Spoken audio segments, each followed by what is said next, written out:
Maybe we should have done a mum-specific content warning for this. Hello and welcome to Talk Lit Get Hit, a podcast where we read questionable books recommended to us by social media and talk shit about them. We're Bridget, Erin and Laura, three friends who haven't mentally progressed since high school, where we bonded over a love of music and books, but mainly Twilight. Brace yourself for a heady cocktail of somewhat highbrow and incredibly lowbrow ramblings about all the books the internet loves and our journey to figure out why. Hello, welcome to the June episode of Talk Lit Get Hit. If you follow us on Instagram and TikTok, chances are you already know what our book of the month is and maybe have an inkling how we feel about it. But in case you don't, this month we followed our ice princess dreams and skated headfirst into the quote-unquote sizzling, sweltering and swoon-worthy romance that is Icebreaker by Hannah Grace. That was incredible. Thank you. I'm so glad you just said Ice Princess because that really I made love me happy. that. I love that movie. Well, that's what I was hoping for. Same. You know? And don't want to spoil anything before we do the things that we usually do, but I was sorely disappointed. Yeah, yikes. So this month we thought it would be nice to diverge a little from our usual catch-up and have a discussion instead about our book rating systems. This is something that's come up a little bit lately as we've been getting our little raccoon hands on some more advanced reader copies. And of course our reviews vary because we just don't always enjoy reading the same stuff. But outside of that, it could be interesting to talk about what it is that makes a 5-star read a 5-star read and what on earth could possibly fuel a 1-star review. Who wants to get started on that? In my Goodreads wrap-up last year, my average book rating was like 3 stars. So I think that says a lot. You're a mean girl. Says a lot about how I feel about books. I hate you, Alice and Ashley.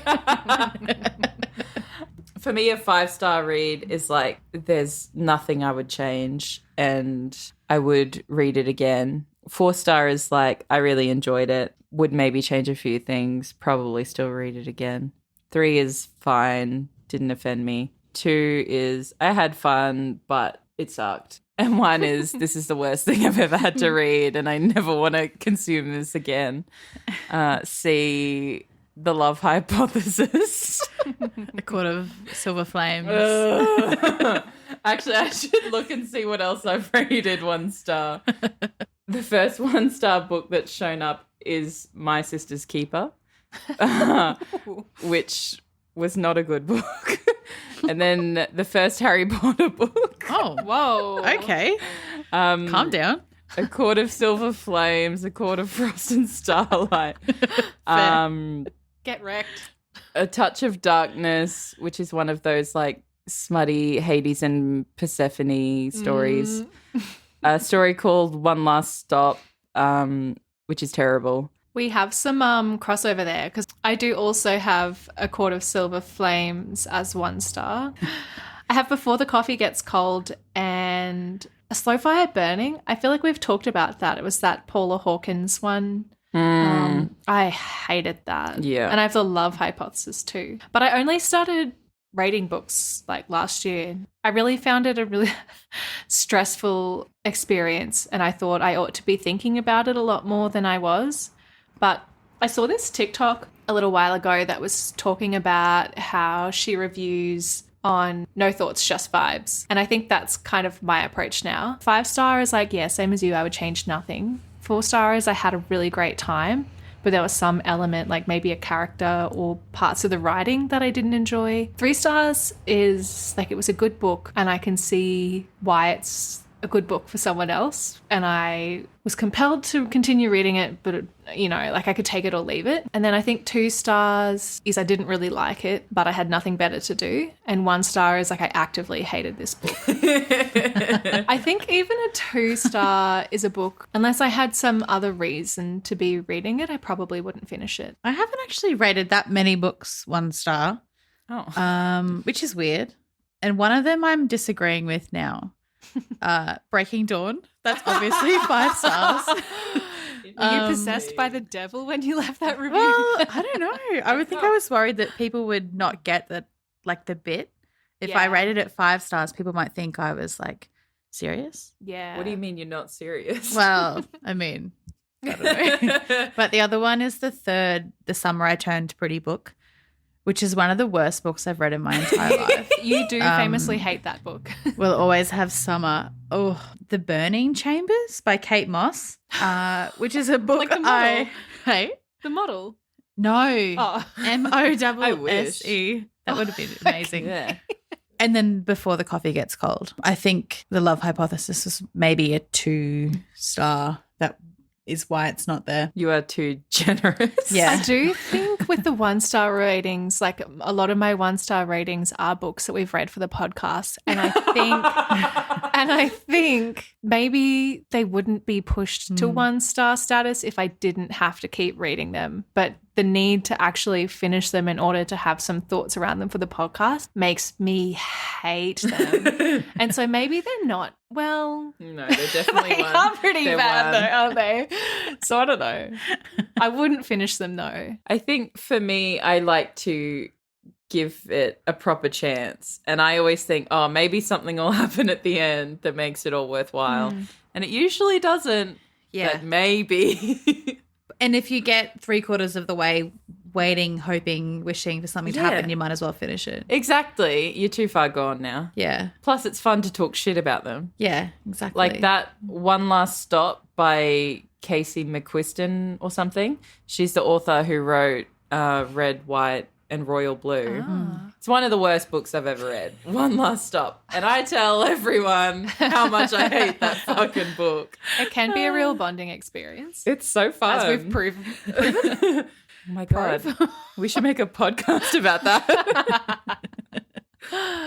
I think my rating system, though, is a bit like no thoughts, just vibes as well. I don't really rate nonfiction books, and I don't rate kids' books. Like if I'm rereading Harry Potter or like a series of unfortunate events, I don't rate it because I feel like I'm not the intended audience. So like if I don't like it, it's not really for me. I think 5 stars, if I was going to give a book 5 stars, it happens all the time. I just am like lost in the happiness after reading a book or lost in the tears. And it's like 5 stars, 5 stars, 5 stars. I don't really give, maybe 4 stars is what I'd give something that I know isn't good, but I enjoyed. 3 stars is I know other people think it's good, but I thought it was boring. Like it is technically good. You see the appeal. Yeah, but it was boring.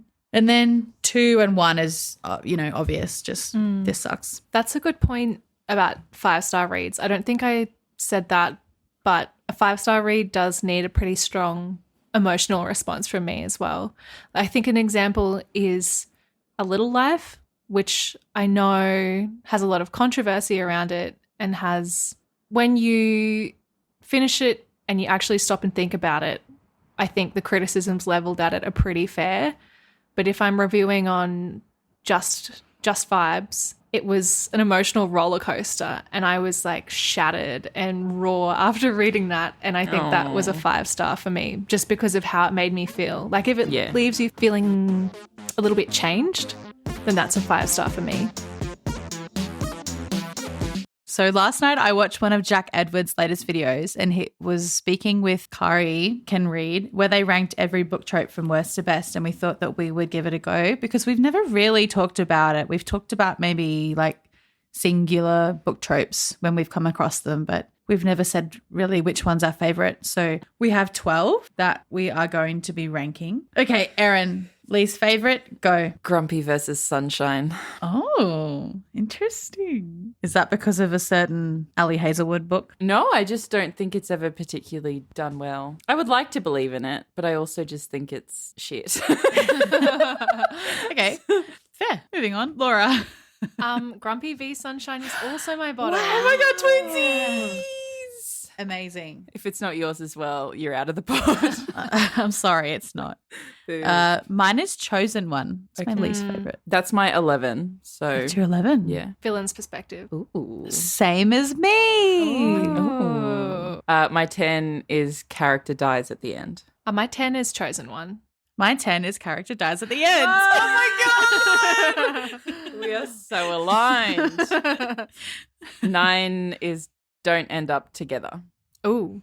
My 9 was fake dating. Mine is found family. My 8 is friends to lovers. Mine was character dies at the end. Mine is don't end up together. This is the part where we're starting to reveal ourselves. I know. I can't wait to analyze this. 7 is love triangle. Mine was forced proximity. Mine's forbidden love. Ooh. Okay, well, forbidden love is my 6. Mine's enemies to lovers. Mine is grumpy versus sunshine. I feel like in the middle is like the ones that I don't really care about.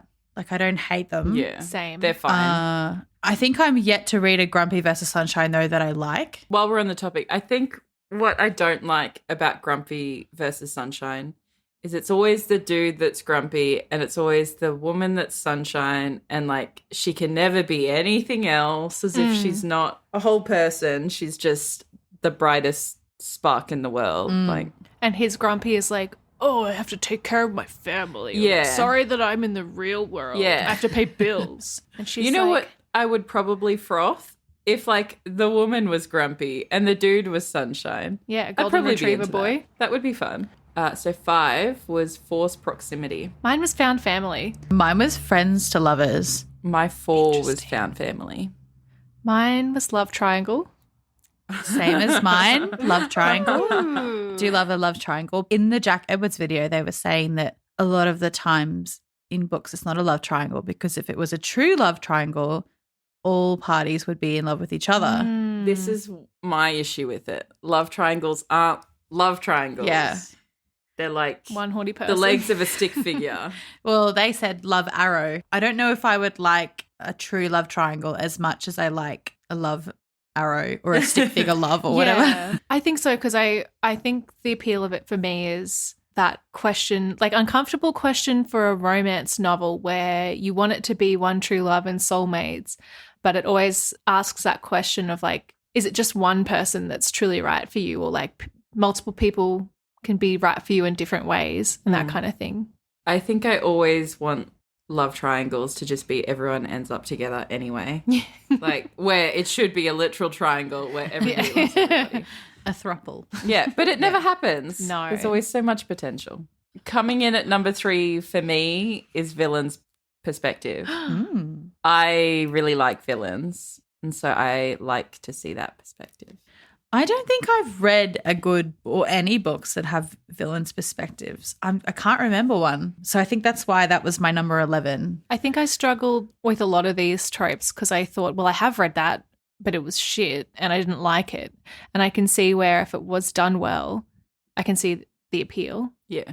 And a lot of these ones that I've ranked, I'm just drawing upon one particular romance I book that I really enjoyed and it had these tropes in it. So I was a little bit biased, but I will say my disclaimer on villain's perspective, and probably why it's at 3. I don't like it when they try to absolve the villain. I want my villains to be bad. What's your recommendation?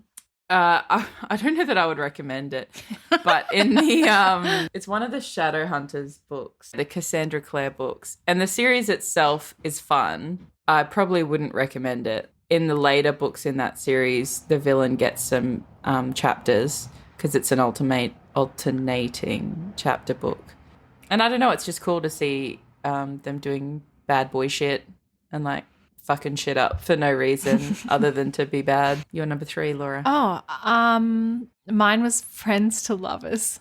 Nerd. Such a square. Loser. Mine's enemies to lovers, so just as bad as that. No, that's much better because that's my number 2. I love it when they're snarky, but I don't know that this is done very well in like the books we've read recently that are like enemies to lovers, as we've discussed, not enemies to lovers. Number 2. Forbidden romance. Ooh. But I think Saucy. when I think about forbidden romance, this is kind of cheating because I was putting in a lot of the other tropes on top of that. I think it's like parceled up with things like enemies to lovers and forced proximity. I think I was kind of cheating when I put that at number 2. What are we thinking when we say forbidden love? Is this like forbidden because of like social status, forbidden because of like Like, The law. what's forbidden for you? Yeah. Are we talking like age gap romances or what? No. What's happening here? I was thinking about Tin Man. I can't remember what it was called, but it was like a 80s like AIDS romance that I read, which was like very heartbreaking and beautiful. And to be honest, my first thought was like, oh, Romeo and Juliet. But Ooh, I think there's better examples of forbidden love. I feel like society wants to keep them apart more so than their families. Yeah, that's what I think when I think of forbidden loves, like where the world is conspiring against them and they're doing it anyway. My number two was fake dating. And I think it's purely because of To All the Boys I've Loved Before. I love that book, even though it's silly. No, it's so fun. That's what I mean. It's so good. I know it's not good, but it's so good. And I don't know, I love that so much. So, yeah, fake dating, number two. Coming in at number one for me is fake dating. So I totally understand. I like it when they don't already like each other in the first place. Yeah. I'm thinking like How to Lose a Guy in 10 Days vibes. But yeah, I like how they have to like slowly get to know each other and realize that, oh, you know, they're just so great and they're actually in love and they're not pretending anymore. Now I'm regretting my choice because I love that moment in the fake dating trope when they're doing all the performative stuff, but then there's that little moment when it becomes a bit real. Yeah. And they're like, is that look fake? Is it real? And they're like, it's eating them up inside. Oh, Yeah. I can't say because it's fake them and now it's real for me. oh. Anyway, that's my number one. What's your number one? They don't end up together. Oh, wow. Therapy. I don't know. Maybe now that I think about it more, it's in the top 5, but maybe it was pretty bold of me to make it the top 1. I just love feeling devastated. You need therapy. I do like the trope, but I find that I don't think it's done very well generally. Because I like you, like everything they need is there, but for some reason it's not happening anyway. I like that devastation. I always think that I would like that they don't end up together. But then when I get to the part of the book where it's like, will they, won't they? Thinking if they don't get together, I'm going to die. Like, I'll be so sad. So I don't know. I don't know. Maybe I do need therapy. I really like the emotional response it pulls from me. Like, I just love to think back on it and think like, whoa, that still makes me sad. I can understand. Not shown in the pod is Laura getting teary-eyed thinking about this. My number one is forced proximity, which I think sort of joins together like Emily's enemies to lovers. Emily's to lovers. Emily's to Henry's. It's sort of, I think you have to have a few of them together for it to make sense, because if they were just strangers, it wouldn't really matter. But I think, or like a fake date when there's forced proximity. Yeah. Incredible. What if you could pick 3 tropes to like put combine. into a concoction? Fake dating's in there for sure. Yeah, I think fake dating, enemies to lovers. Love triangle I would put in there. And forced proximity. Yeah, that would be good. Yeah, actually, fake dating, enemies to lovers, forced proximity. Mwah. Yeah. Chef's kiss. And I want real enemies to lovers. Kill her family. Whoa. Or his.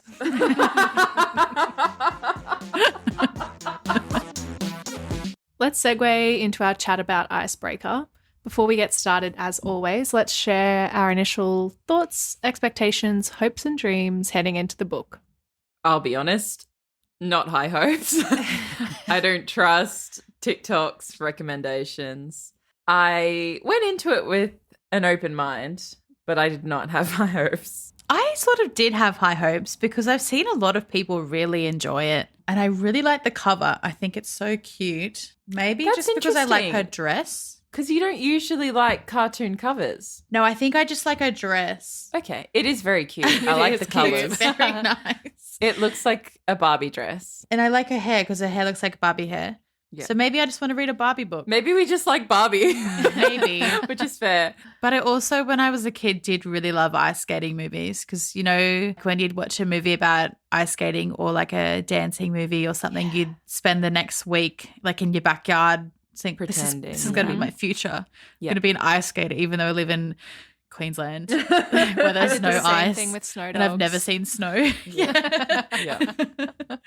So maybe that's what I thought it was going to be. I don't really care about the hockey. That didn't even cross my mind. I was focused on the pretty dress and the ice skating. I think I really thought that he was going to become her ice skating partner or something. Through some drama or whatever, he would like come and dance with her because he couldn't play ice hockey anymore. Well, that's how it's marketed.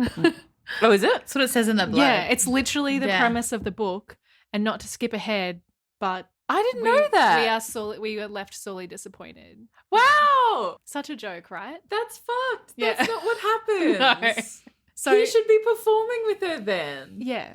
Oh, that's so annoying. I feel robbed. My initial thoughts were that the premise sounded really good, and I was genuinely like, I wanted this to be good so badly. I don't know what it was. I think the same like ice skating childhood magic. I was like, yeah, you never read books about this. Like, oh my God, that's true princess shit. Like, I was so excited to read it. Even though I think the reason we picked it was there's this Instagram account we follow that just shares 1-star reviews, like really passionate 1-star reviews. And we saw one about this that was pretty strongly spoken, and we thought, oh, maybe we should give it a crack. But I was still, like, even picking it up, I was trying to, like, I was reading these little sections that were annoying me as I went through, and I was like, just let it all go, like, be in a positive headspace. And on the cover, I got this at Target. I was searching high and low for this book and I couldn't find it. And then eventually I found it in the kids section. And on my drive home, I was really puzzling over that. And I thought, that can't be right because I'm pretty sure this book is meant to be really smutty. And I turned to a random page when I was at the traffic lights and it was like, I put my dick inside her. It felt so good. I was like, oh. It even says on the back, 18 plus content not suitable for younger readers. Well, Target need better reader advisory. Just building off what Laura said before, we did see that review on Instagram, but we also asked the Instagram followers if we should read the book, and it was a resounding yes. So if you're into the pod and you want to have some influence on what we're reading, follow us on the Instagram, talklit.gethit. And know that there may be blood on your hands. We will come to you with our therapy bills.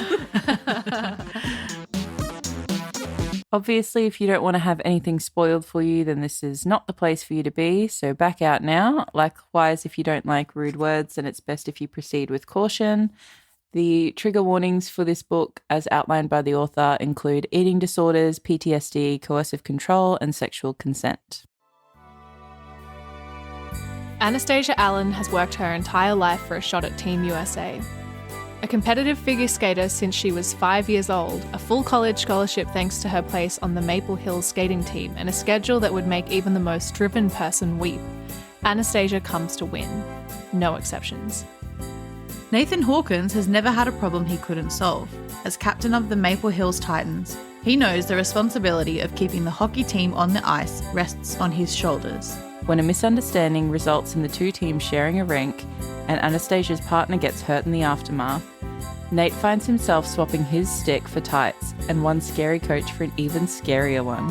The pair find themselves stuck together in more ways than one. But it's fine, because Anastasia doesn't even like hockey players, right? I think the first thing we need to establish is Anastasia and her KGB nickname. KGB! Hang on. What? I don't know if we can say that. What are you talking about? The KGB?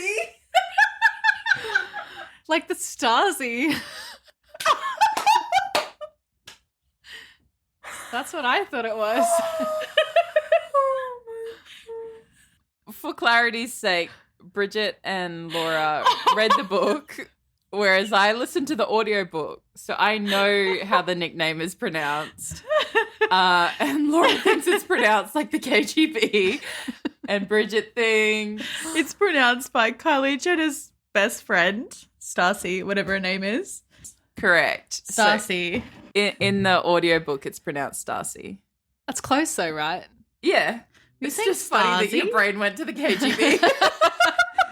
I don't know anyone named Anastasia. No, neither. But also, I wondered if our accent made that more confusing because Anastasia, then it would be like Stacey. Stacey. Stace. The nicknames were a sore point for me throughout Yes. the book, though. As an intro to talking about the characters, the first thing that I would say is that there's too many. I had character introduction fatigue. And then on top of there being at least 20 named characters throughout this book, they all had multiple nicknames. So there was like JJ, who was referred to as Jaden and Johal or whatever his last name was. And then there was Nate, Nathan, Nathaniel, Hawkins, Anastasia, Annie, Stacy, Stace. Yeah. Too many. Let's start with our main gal, Anastasia. I hate her. Oh. I can't hate anyone named Anastasia because of the movie. Oh. I do love that movie. So, Black mark on the movie's name. yeah, I do understand why you hate her though. But in terms of comparing her to other female characters that we've had or any characters that we've had that we've read on the podcast, I don't think she's the worst. No, I I agree. didn't hate her as much as I hated Feyre. Olive was my barometer as well. I thought, like whenever something annoyed me, I thought, well, at least she has a personality. Because I feel like Olive was just such a wet sock. That's true. I think I'm being hasty in saying I hate Anastasia. I think I just hate the book. Yeah, not the worst. I was really excited when I first started and I was taking notes per chapter. I think my first note was, so many planners, she's so type A. Is this Ashley Olsen? I quickly regretted that. Yeah, I was gaslit by the planners as well, actually. And also because I looked at some reviews ahead of time. And one of the top reviews, I think it was, said that she reminded them of Monica Geller from Friends. And I was like, okay, like I see it. She's very organized. She's bossy. She knows what she wants. Like she's going after it. But then she abandoned all logic. Then I began to be really annoyed by her. I will say the second that the food tracking came up in the first chapter, I was like, fuck this. The fat phobia is going to be disgusting. And I don't think it was as bad as I thought it was going to be, but I still didn't enjoy it as an ongoing plot point. And I honestly feel like the whole story could have done without that whole weight issue. I don't know. I think that, okay, so I was looking at a little bit about the author, and again at the end of the book, she has a sort of short bio. And I guess it's not to say that I think an author needs to outline their intentions or give a disclaimer about like what kind of book they're trying to write. In her bio, she says that she wants to write fluffy comfort books.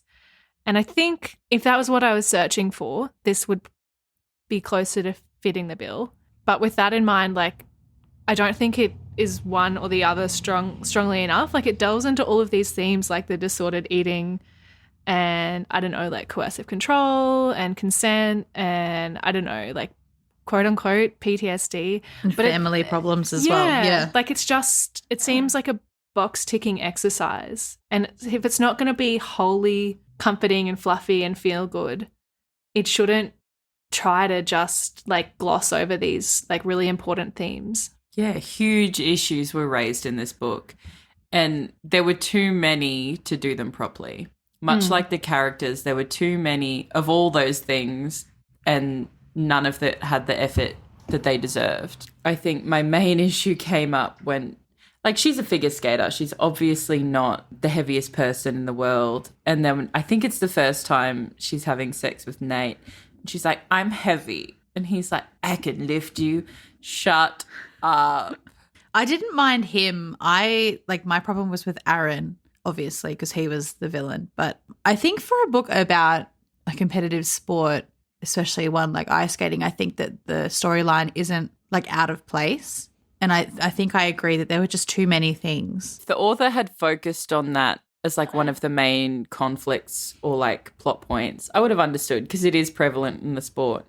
I just don't think it was handled very well or even delicately. Like, I don't think it was handled with the amount of like respect that it deserves. It seemed very much like a surface level plot point expected of the sport rather than like a genuine problem handled with, I don't know, just delicately, as if readers don't also potentially struggle with the same thing. I think it came across as a bit simplistic, and I know this isn't meant for kids, but it's sort of written like it is meant for kids, because when Nate says to her, oh, you're not eating enough, she's like, oh, okay. I never thought much about nutrition before. Yeah. It's like, babe, you want to go to the Olympics. I'm pretty sure you should have. And I don't understand why the coach wouldn't have been involved in that anyway, but I think it is sort of like something like the Babysitter's Club where they have Stacey with diabetes. It's there to educate as well as entertain.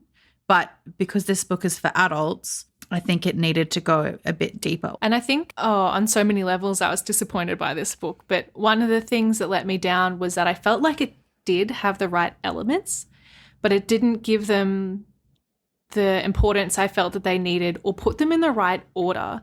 Like, not to jump too far ahead, but the book is marketed as like Nate has to become her skating partner. But then in the first 50 pages, they're having sex. And then it's not until over the halfway mark of the book that plot actually kicks off. And then it comes out about the same point that her skating partner, Aaron, is like controlling her and restricting what she can and can't eat and like emotionally manipulating her, which I think would have been a really interesting and like moving thing for her and Nate to work through together and like build trust and like explore like what is up with their relationship in the first place. But it was all like jumbled around the wrong way. And I feel like even though she wanted it to be a fluffy book, it still could have been giving you those feel-good feelings if it had just been switched around a bit. Like you, I wanted more from when they figured out that Aaron was the bad guy. I thought it was really fucked, actually, the way that Aaron went from controlling her and then instead of really empowering Anastasia to like look after herself, she just became really dependent on Nate instead. So it's what I think would have been the like feel good ending is her like reaching her potential and figuring out how to be herself. But instead she just falls into this like another codependent relationship, except they're fucking now. And I absolutely was screaming at the double epilogue. Yeah, I hated it. I don't want to get too far ahead. I have so many thoughts about the epilogue. I like was reading, and when I got to the second epilogue, I actually was like, oh, just could not believe what I was reading. While we're talking about Aaron and his relationship with Anastasia and then how she becomes codependent on Nate, one of the best parts of the book that I thought was when she had like gone to therapy and worked through it all or whatever she did, and then she was like, nah, I've got to go to the Olympics anyway. It's just business.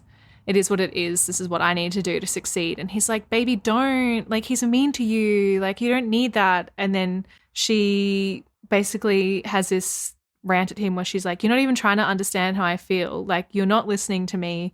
It's not like hockey. It's just me and him. And this is a decision I'm making for me, and you're not respecting it. And I was like, yes, this is the best part of the whole book. Yeah. That's what we should have had. It should have been her finding her own feet. I think because she was pretty well aware of herself already, like with the therapy, and she could be pretty detached in those high stress situations. So maybe she felt like she had it all sorted. because she was able to communicate. Her emotional intelligence was way higher than any other books we've read. And so she was able to verbalize what she was feeling and why it made her feel the way it made her feel. And she wasn't willing to accept bad behavior that crossed her boundaries. So maybe she thought she had it all sorted. You mean in regards to Aaron? Yeah, but even just instead of like how he said she's gone from one codependent to the other, I think that maybe she thought she wasn't codependent. Oh, yeah. Because she had it all sorted. And I think she handled a lot of those situations better than a lot of people would have. I think she was good at setting boundaries throughout the book. Like, I don't have the pages highlighted, but I do remember a couple of scenes throughout where I thought, like, way to go, because there was one part where Nate was like, oh, like, hang out with me, blah, blah, blah. And she was like, I feel like you want something I'm not giving you. I don't want a relationship, blah, blah, blah. And even though that is where they ended up, it did at least feel like that was on her terms mostly, or at least she did initially set some boundaries. This is probably the first character we've seen other than like, I don't know, Nesta, who is unashamedly herself. She is openly sexual. She's not mysteriously still a virgin or like vaguely somehow a virgin like Olive.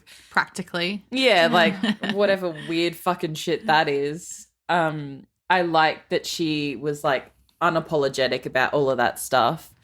I liked her relationship with Ryan as well. I thought that made sense. That's a good point. That was something I liked as well, that we were just starting off with this kind of like sex positive, I don't know, self-aware, emotionally mature kind of female character. So Ryan is her friend with benefits. I quite liked him as well.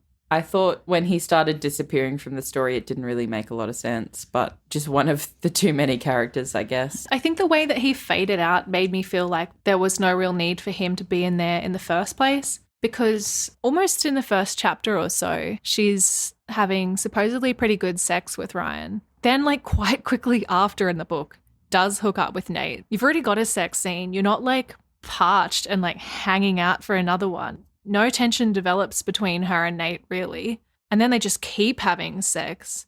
And I found them both so unbearable in these scenes that by the time, over halfway through the book, that the actual plot kicked in and they were both supposedly growing together and, like, sharing their feelings, I was so checked out of it. I was like, I just don't care. And Ryan was not in it anymore.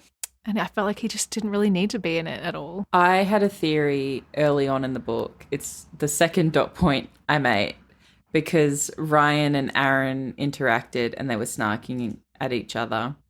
And I said, I bet Ryan and Aaron are gay together and that's why they're so mean to each other, because Aaron's jealous. I wish that was the plot, because if only that would give Aaron some motive for anything he did. Aaron had no reason, and like it was never explained. I think it was hinted that he loved Anastasia. Very vaguely. Yeah. Very vaguely. And it never came to fruition except for when he kissed her at the end. But I feel even then that was more of a she's mine, I've got her in exactly where I want her. It wasn't like a show of affection or anything. It was more of a power play for Nathan. Aaron's motives were just so unclear. It made no sense to me why he was behaving like this. And, like, at no point was it, oh, I get why Aaron's like that. He's just psycho. It was like, oh, well, moving on now. And I did think it made limited sense why Anastasia was putting up with him, because I know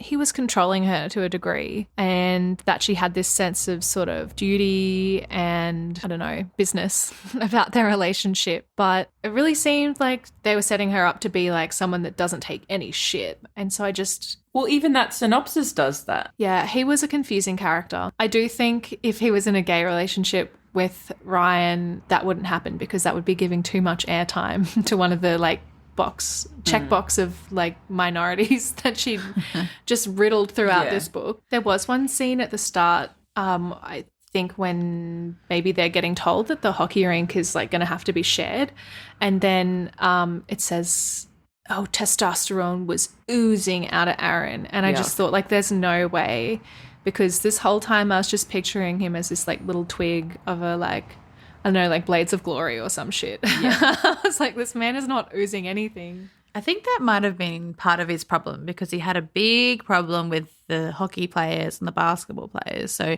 maybe he's lashing out at personal history where people have said, oh, look at you doing your ice skating. Why don't you play a real sport? Like, be a real man. Maybe that. But that's never said. I think so much of this is let down by a real lack of context or like content even. We are just expected to draw our own conclusions or just accept all of this stuff with no explanation in any of it. So Nathaniel Nate Hawkins, he's the captain of the ice hockey team. He goes by many names. But he's another big guy. Oh, I hate He's it. the biggest guy in the world. Everyone is so big. Yuck. He's so tiny. I had a lot of issues with Nate. I don't like him. I don't think he's a good character. And I really hate this trend of like quote unquote feminist male leads.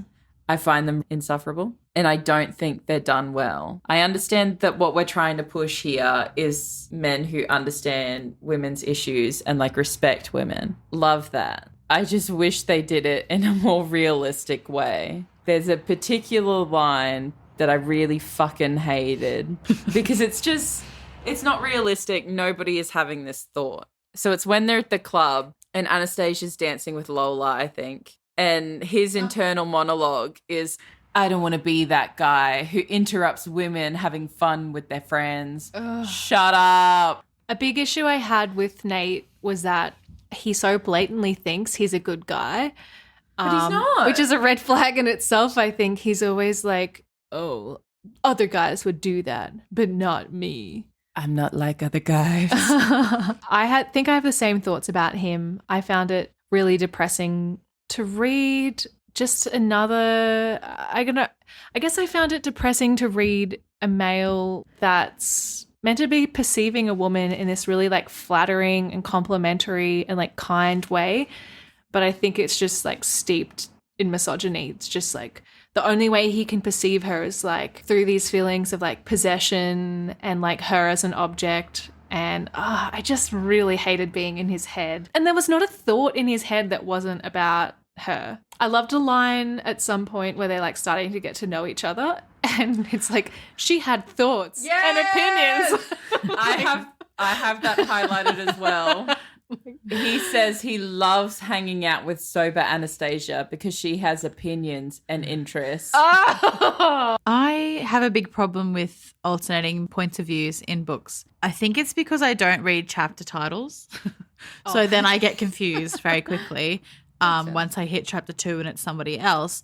But I also feel like maybe I just haven't read ones that are good, but there's never enough of a distinction between the two inner monologues. They were the same people. This was another book as well that made me feel like, why bother writing from a man's point of view if you're just going to make it feel like you've never met a man in your life? Yes, it was like reading fucking Cassian again. We get it. You are not like other boys. You're a feminist. You care about women.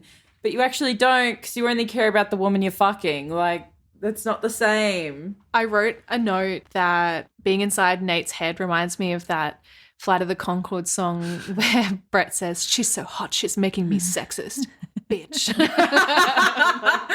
And like some of the dialogue or like internal monologue for him written was so unbearable. I have this section highlighted from one of the many times they're in the club. And basically he's like, she's so fucking sexy. That ass was so tight. It was like she was poured into the lilac dress. Like, as if that man knows what lilac is. Yeah. And this is a trend I just wanted to touch on. Everyone is wearing lilac dresses. In every romance book I read, they're wearing lilac. I reckon I've read maybe 4 or 5 books in the last month where the woman has been wearing a lilac dress. It's so weird. Color of It is the year. trendy. Everyone's wearing lilac. I actually thought your comment was going to be on how arse obsessed all these boys are. They all only care about asses. And when she's like going up the stairs and he's like, oh, I couldn't stop watching his ass. Like 3 times. Thanks. Yeah. Swanging in my face. Why? The other thing I understand, but when he was like, I don't joke about consent, shut up. Like, this isn't real dialogue. Yeah. None of this, like, feels real. This is not how this stuff happens. We'll get to that later, but the lines they drew around consent were so illogical. And it felt like yet another thing in this book that was like, we'll just put that in there so we've ticked off on it. Yeah. I think it's just another one of the Babysitters Club diabetes storylines. Like, it's surface level. Just FYI, guys. There's a line that Anastasia says, and I think it perfectly encapsulates what the author was trying to do. When she says, he's a man written by a woman, and he still sucks. Like, I had the exact same thing written down. I find it so depressing when it's like she's blatantly saying, this is a man written by a woman. This is the ideal man. But that man is like this macho guy that like solves problems by like beating up his enemies. Jealous. Is possessive, begs her to say that like he owns her. It's such a like small-minded and horrible view of, I don't know, masculinity.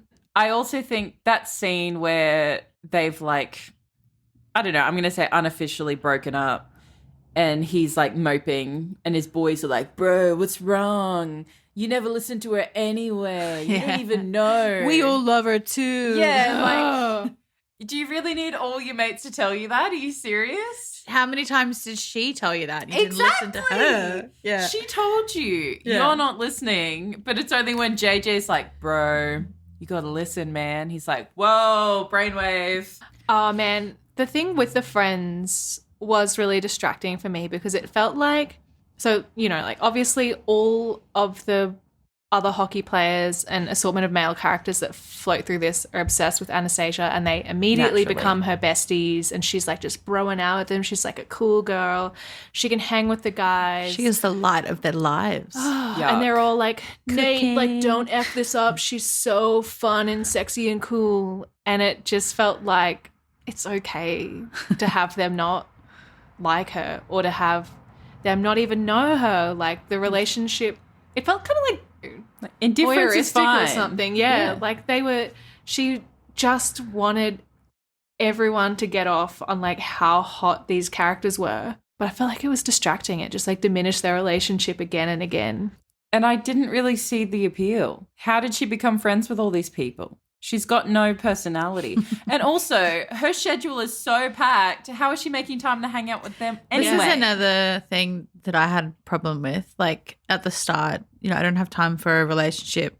That's fine. Not everybody wants that.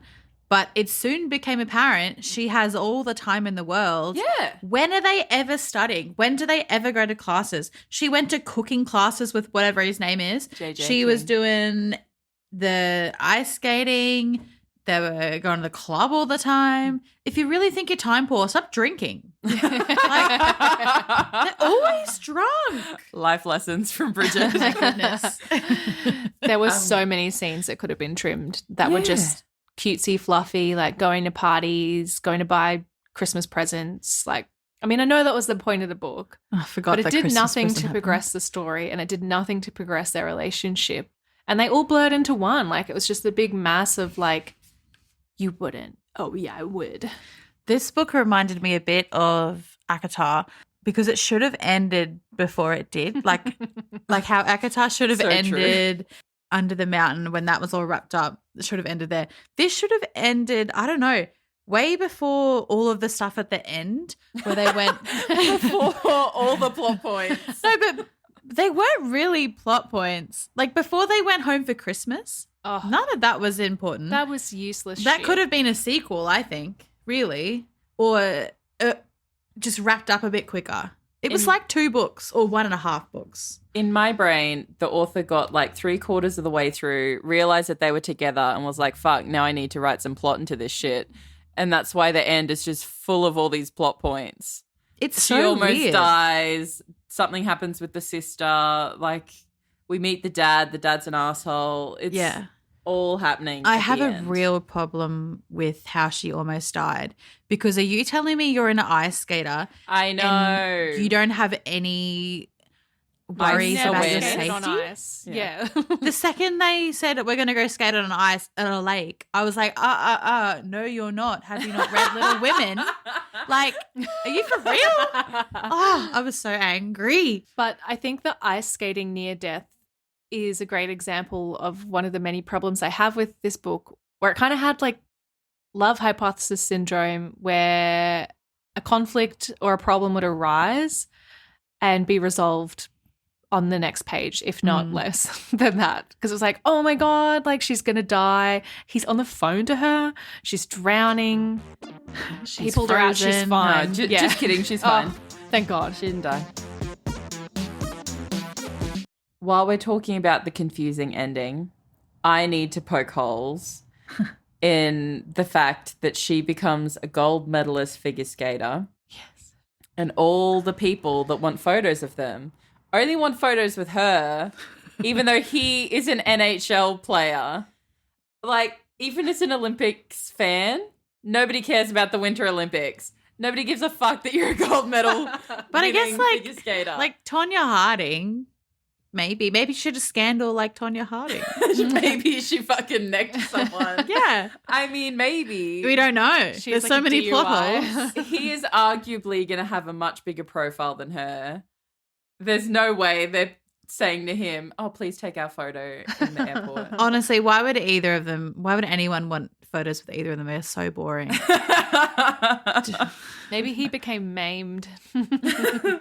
We can only hope. Again, on the lack of tension and like the lack of weight it puts in the right places, I felt like there was so many scenes that could have been trimmed, but also so many scenes that could have been an important moment that were just brushed over. Like it would say, oh, like blah, blah, blah, fluffy bullshit, like sex scene.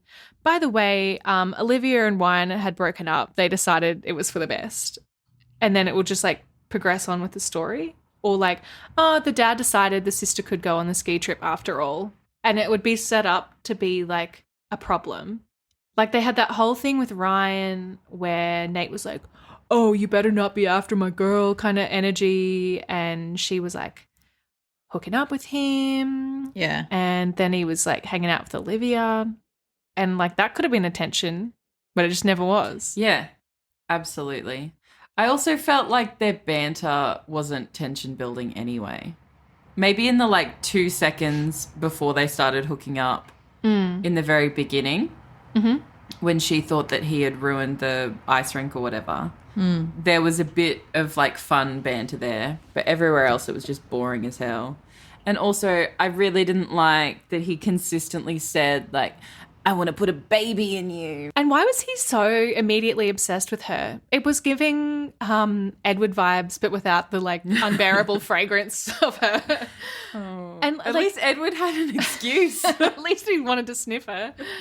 But although strawberries and honey shampoo, Yuck. Also, I can't even imagine that. neither. Like, This is another thing, along with the lilac dress. I've read so many books lately talking about shampoo scents. Gardenia and bergamot. Like a man doesn't know. I don't even know what. I just think, oh, nice smell. Yeah. What is it? You smell great today. Honey smells like and jelly. strawberries.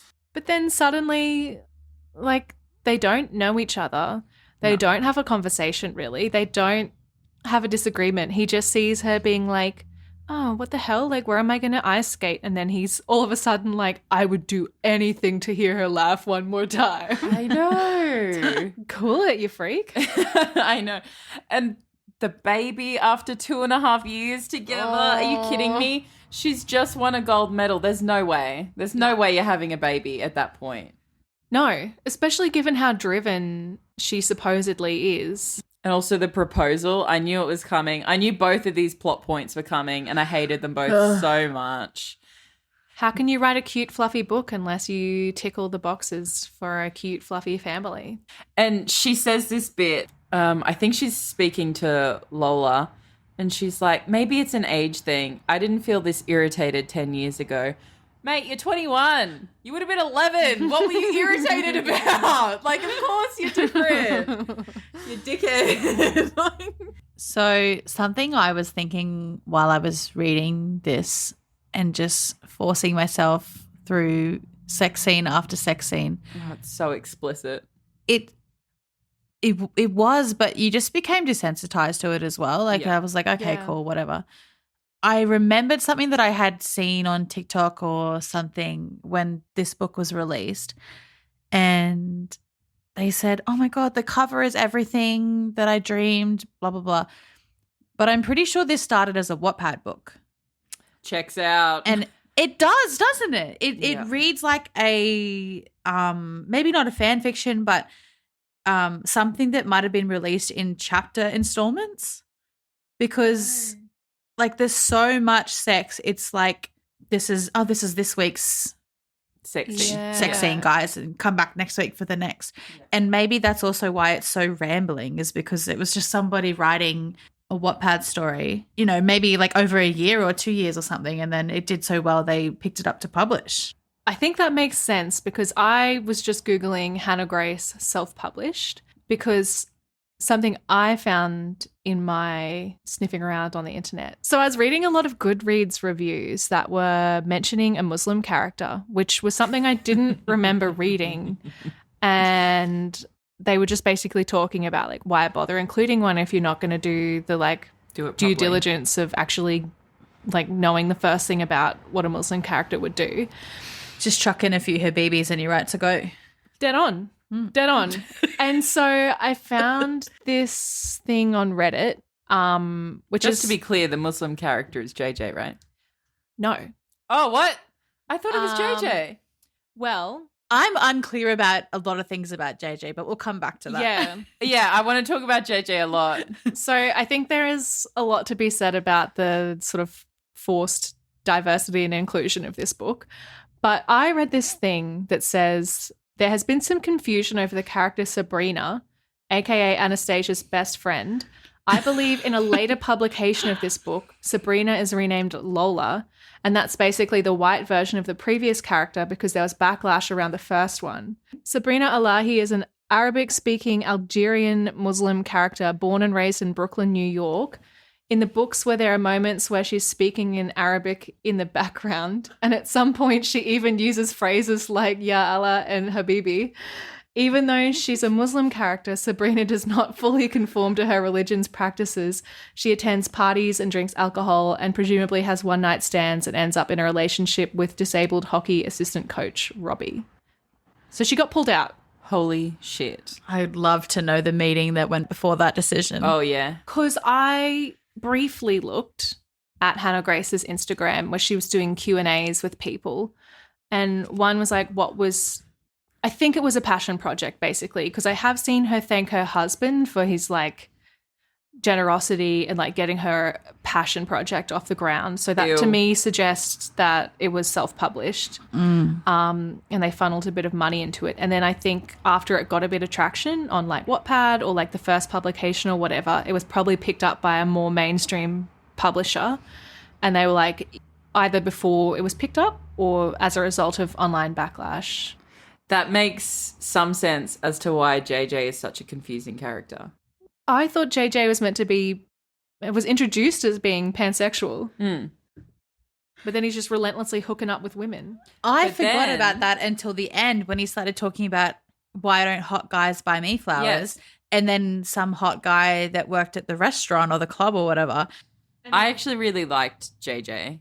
And I really liked when he was like, why doesn't anyone buy me flowers? I think I like it in the sense that it's a realistic, like, male friendship. The, like, baiting and, like, just teasing and being a bit of a shit, like that brother kind of interaction. He seemed to me like he should have been Nate's bestie, because whoever the bestie was, whatever his name is. Robbie.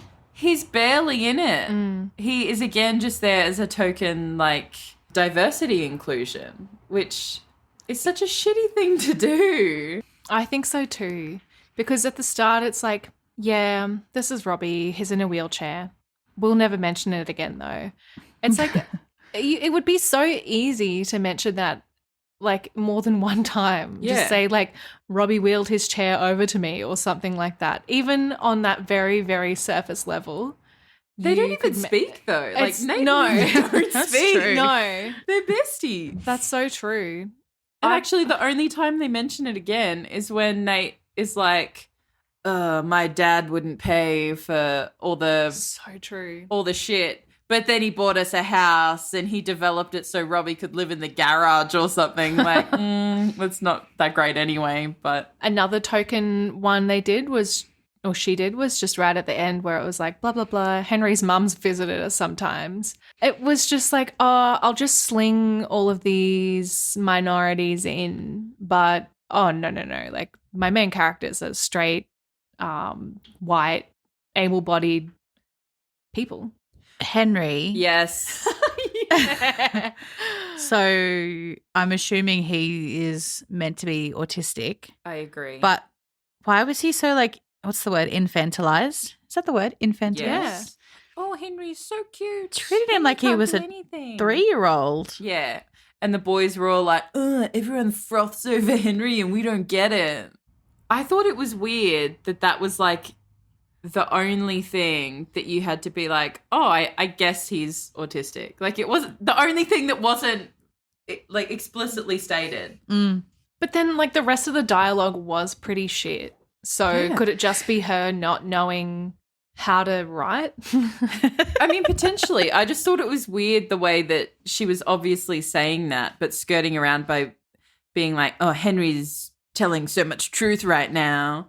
We have to tell Henry to stop being so truthful. I had a couple of sections highlighted where I was like, because I didn't pick up on the autism thing at all. I just thought he was like poorly written. Oh. And I couldn't tell if he was being shady or not. Like, there's one quote, he says, I know I will have to listen to you making that noise later, Stacy. It doesn't seem fair that I have to listen to it over dinner.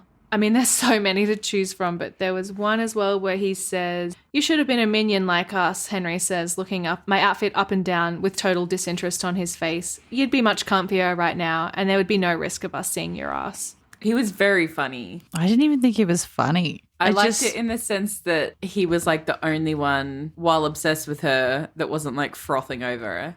And one more weird thing he Yeah, here you did. go. Henry thinks women don't have their own socks.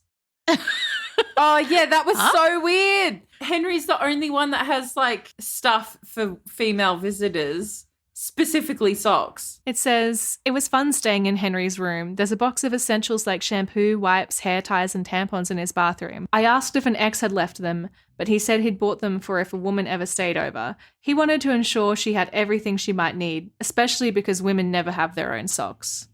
Maybe because they're wearing high heels. Because they're always at the clubs. But it's also like socks aren't gendered. Can't you just give her a pair of yours? Yeah. But Like, they I'm won't sure be- you've got 50 Socks in your aren't drawers. single use. Yeah. They won't be fuzzy.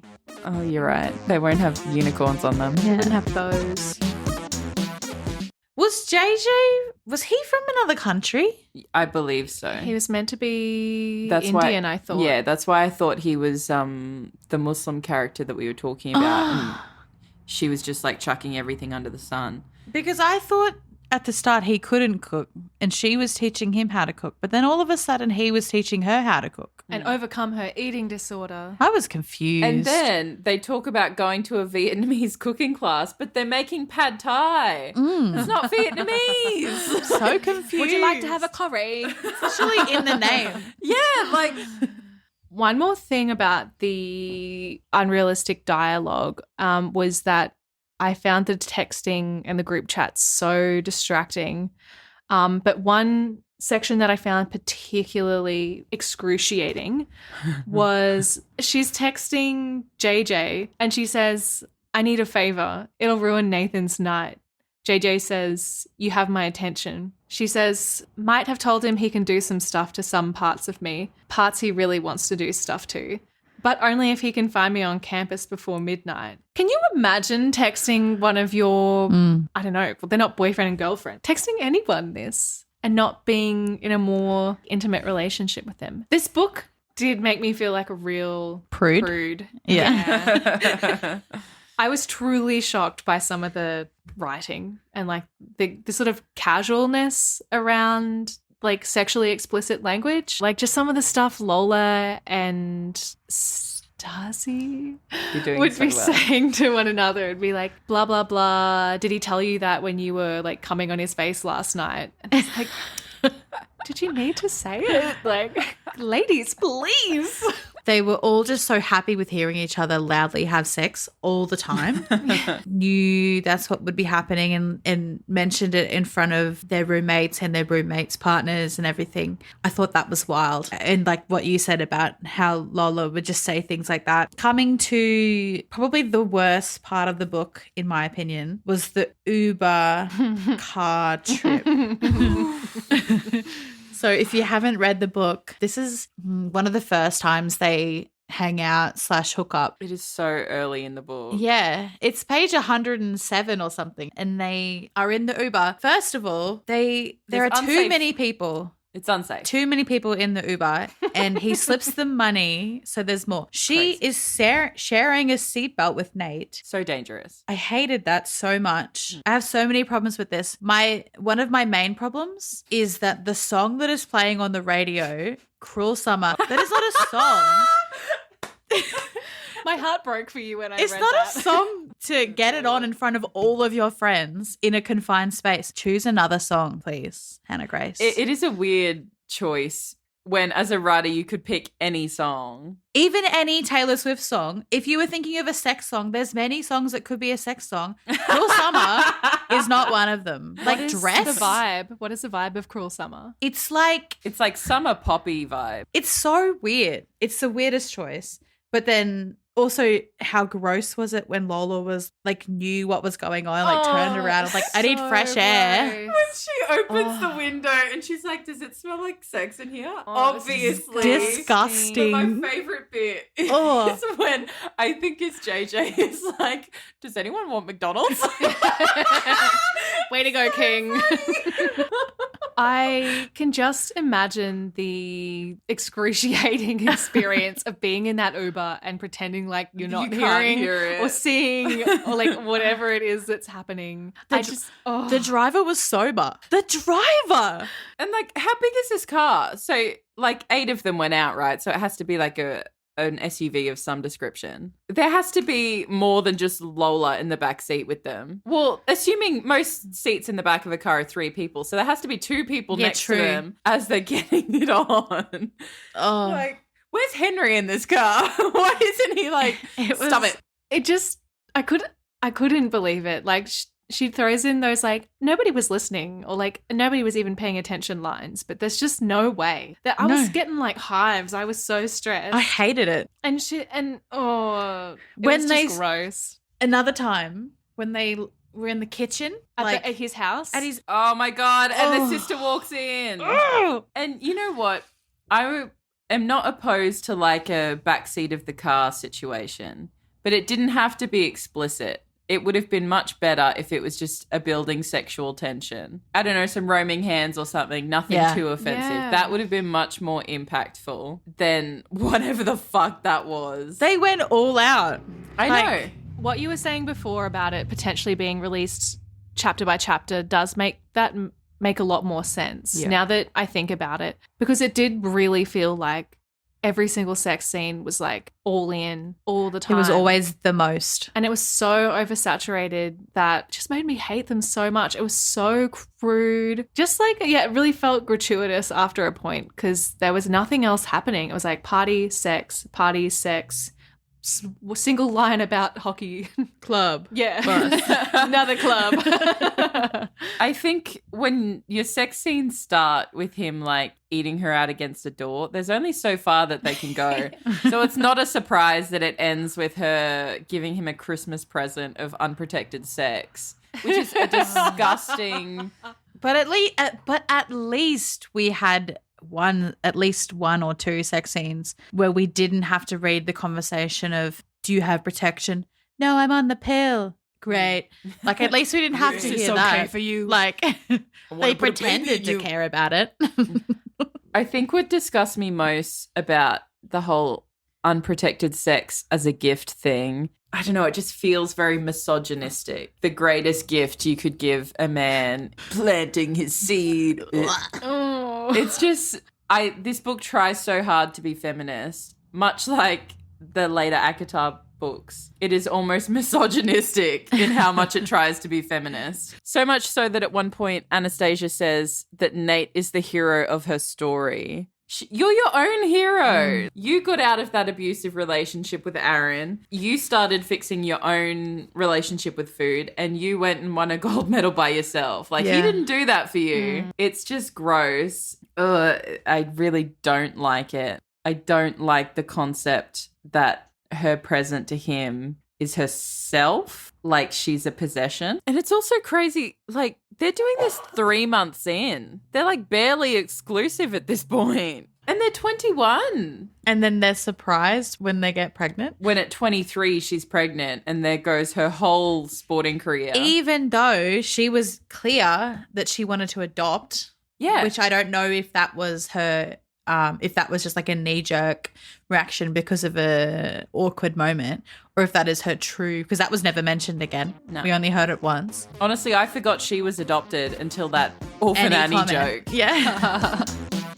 I think there's a few more moments that we do need to talk about. Definitely. When she does the splits on his dick. Iconic. Slay.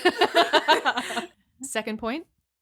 The minions. I thought that was funny. He is dressed as Gru and they are having sex and she is into it.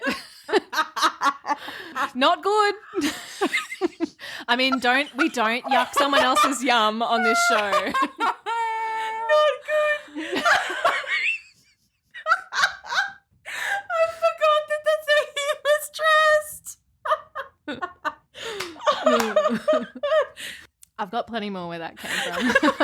Oh my God.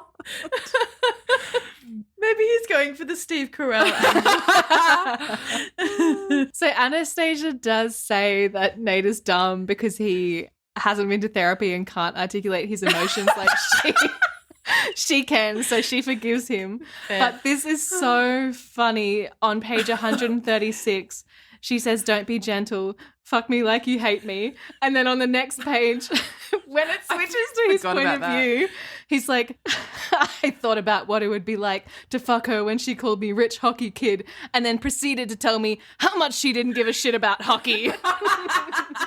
And he's like, Powering up. He's like, "Tell me you hate hockey again." So lame. What a simple boy. And then I also thought that perhaps he and Adam from the Love Hypothesis should start a support group for dudes with dicks that don't fit anywhere, because on page 134 it says, "He helps me strip him down until he's standing in front of me in only his boxers, which is the moment I realize there is absolutely no way it will fit in my mouth or anywhere else for that matter." Disgraceful! I trauma blocked that from my mind. One really fucked line from Lola as well is when she says, "Nate keeps sliding them in so easily, just like he did with your kitty cat." I don't want friends like that. If I had a friend that spoke to me like that, I would not have a friend anymore. I can't believe you listened to this as an audiobook. Were you in public at any point? It was as excruciating as you can imagine. I listened on like triple speed, and it still didn't go fast enough. Something about what you just said about how it wouldn't fit in her mouth. And then later she deep throats him. Why are they always deep throating? Like, it's the easiest thing in the world. And if he is so fucking big, like, good Lord, it's just not cricket. Maybe she's like Freddie Mercury and she wasn't born with the teeth.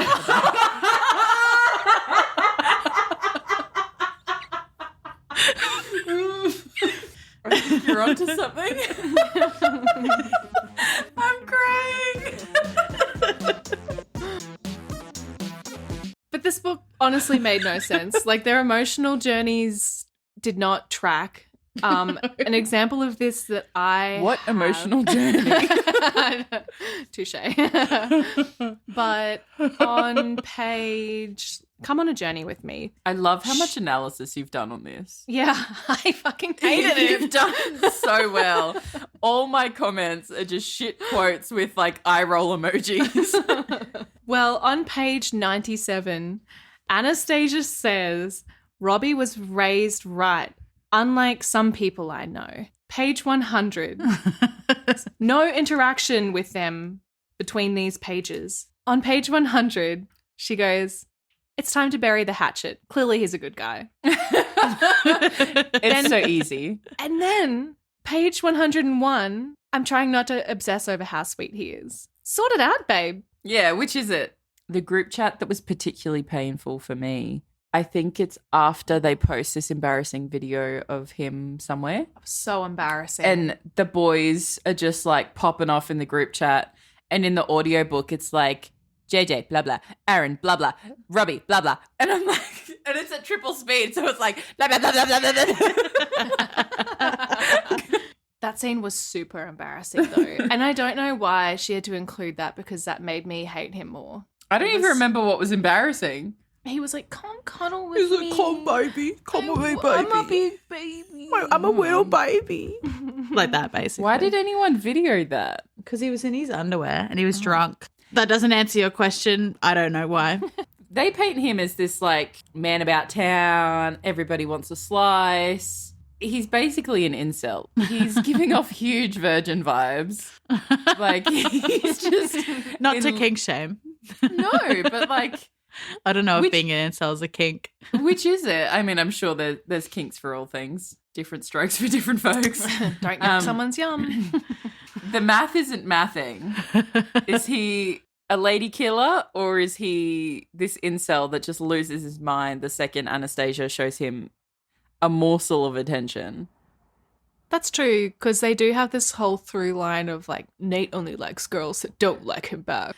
And what happened to this like unresolved thing he's got with that girl, whoever that is? Yeah. She was the one who went and started dating Ryan. Oh, okay. No, that was wasn't it? It's a different the character. first girl isn't it? was like Kitty Sinclair or something unbearable like that. Yeah, it was Kitty. Oh, yeah, but the Majestic. one that he was pining after went and dated Ryan. Oh. No, I think that was Summer. Was it Summer? Ryan was dating dated Olivia, Olivia. who was Oh. Lola's acting nemesis. Lola's. Which had no explanation. No, and no conflict, and no. It was irrelevant. Yeah. And where did Summer go? Exactly. I thought Summer was Olivia for some She reason. served them Yeah, there's at a a restaurant or something. No, that's a different girl again. That was back in his hometown. Yeah. There is a scene at the end where they interact when they're like on a break. What's his name? Nathan takes her upstairs because she gets her period or something, but Anastasia gets jealous instead. And that thinks was they're another fucking. thing. Why would Summer go to this man who's gone after her 3 years in a row being like, please date me. Please sleep with me. Oh, Nathan, I've got my period. No, she wouldn't. No. She'd go home or find somebody else. You're to a telling girl. me in this whole party that would be full of women, Yeah. she's choosing to go to a guy instead of one of her mates? No, Or, she's like, rejected 3 times. literally every girl in that room would have some form of period product with them or know someone who does. Mm-hmm. It is ridiculous to think that she would ask him. Something I wanted to talk about is the stupid conflict that is somehow always the ice hockey team's fault when the rink gets ruined, and that is never like talked about or resolved again. And also when Aaron breaks his arm and everyone's like, oh, Nathan must have done it. Where is the investigation? Why is everyone like, it must be Nathan? It took a month for them to confirm what Anastasia had said at the end. But why are these children who are pretending they're adults able to get away with this destruction? Like, obviously it's an ongoing prank war or some bullshit. Obviously it's the other university. Why would we blame the people that are at this one when someone else has done it? Find that person. I also don't understand. Like, there was just no resolution except for them being like, oh, that girl that he slept with is also pregnant, but it's not his kid, so it doesn't matter anymore. This plot's irrelevant now. It served its Yeah. purpose. Why bother making that plot more complicated or like adding more detail to it if it's not? I mean, I guess there's a potential that she's setting it up to The be a series. series, like we said, because when you look at it on Yeah. Goodreads, it's like Icebreaker, Maple Hill's #1. And so the second book is going to be about that guy, Russ. Ew. So I think Who gets like no development in this. Yeah. we see him twice. So, like, why bother? What they should have done is cut down these side characters by heaps. Best mate, you just combine Robbie and JJ. You make Russ and Henry the same character as well, because Henry's in the book so much. Just make him the same person who fucked up at the start. I thought it was for so long. Yeah. 'Cause they were like, oh, he's a kid, Russ is a kid. On the same page, I saw like Joe, Chris, Bobby, who is not Robbie, Russ, Oh. Corey, Davey, James, and then Andrew, everyone's nicknames. Because I thought for a long time, I thought Jaden, JJ, and Johal were all different characters. Oh my God. Just pick one. Yeah. Or like give us a bloody glossary of characters or something. 448 pages that is going to be. Oh my This was long enough. God. Yeah, this was far too long. Way too long. I don't know if I can sit through another book.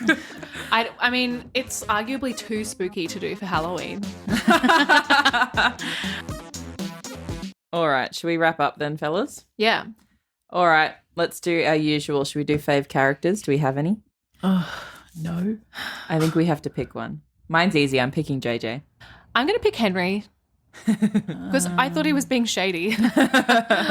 I was like, I think he hates her. She thinks they're friends, and he's like, I don't want to see your ass or hear you having sex. This bitch. I guess Lola. Oh. I don't know. Unexpected. She didn't really do anything. Sabrina would have been your favorite. Yeah. Habibi. Are we My all love. in agreement that Nathan is the worst character? Yeah. Yeah, I think so. Yeah, we Yep. hate that guy. Okie dokie. Well, there's only one thing left to do, and that's to do the most important rating scale that has ever existed. Pinnacle of the episode. Little shit, Bridget. Shit. Laura. Shit.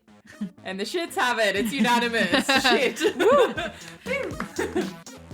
So, from the bottom of our Ice Princess hearts, thank you for listening.